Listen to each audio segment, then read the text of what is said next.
We're a few days after the Christian Easter, and as you may recall, the week before that in Palm Sunday in Egypt, again there were bombings of Coptic churches, which raises the issue of terrorism against another religion in a typical, sadly, but horrific way. And what do we do about it? Not to mention other instances of terrorism here and there. The bombings in Egypt follow a trend in the Middle East of active violence against Christians on the part of Muslim fundamentalists, ISIS in particular.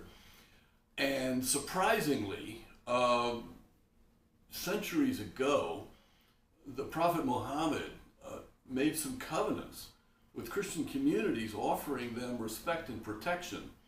I say surprising to me because I'd never heard about these. We in the Caux Round Table have been working for a number of years with Muslim scholars and religious leaders on understanding the Quran, its ethics for governance, responsibility, the concept of stewardship, halifa, amana, using your mind to think things through, ijtihad, consulting with other people, shura.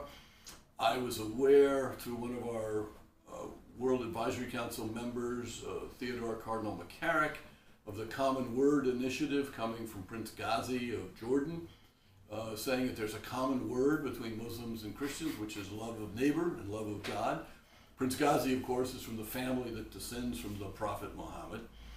And then Cardinal McCarrick also participated in the Marrakesh Declaration, which was sponsored by the King of Morocco, who was another descendant of the Prophet Muhammad, I think through a different wife. I think also through the cousin and son-in-law, Ali.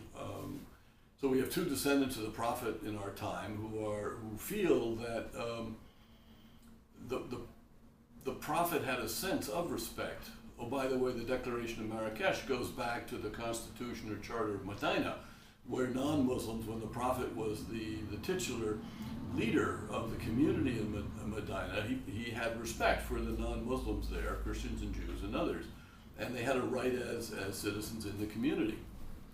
Anyway, apparently during his lifetime, the Prophet issued several covenants. One was with the monastery of St. Catherine in Sinai, and the other was with a Christian community in an old town called Najran, which apparently is near where the border today is between Yemen and Saudi Arabia. And in these covenants, the Prophet recognized that Christians deserved honor and respect, and he gave his personal word that he and his followers would protect Christian churches and Christian property and Christians themselves. So it's puzzling to me in 2017 that if the Prophet himself demonstrated this respect and gave his word, why is it that more Muslims are not aware of this and therefore feel a sense of obligation for their Prophet, who was, of course, chosen by God, as they believe, to voice the revelations which we have in Quran, and to give his own feelings, his hadith, about the revelations, and also in his sunnah, his actions, as an admirable man who presents for us a role model. So if the Prophet made these covenants with Christian communities, why isn't that the norm for our global community today? A scholar, John Andrew Morrow, I think, has recently translated these covenants and written about them.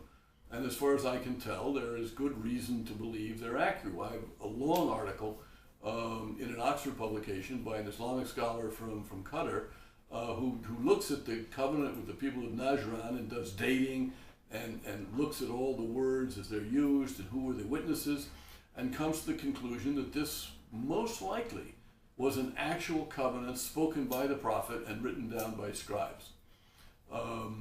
I think we in the Caux Round Table maybe can do something small by bringing these covenants of the Prophet Muhammad to wider attention and asking that Muslims and Christians and everybody read them, consider them, and reflect upon the wisdom that they hold and the sense of mercy and compassion and respect for people of faith that they embody.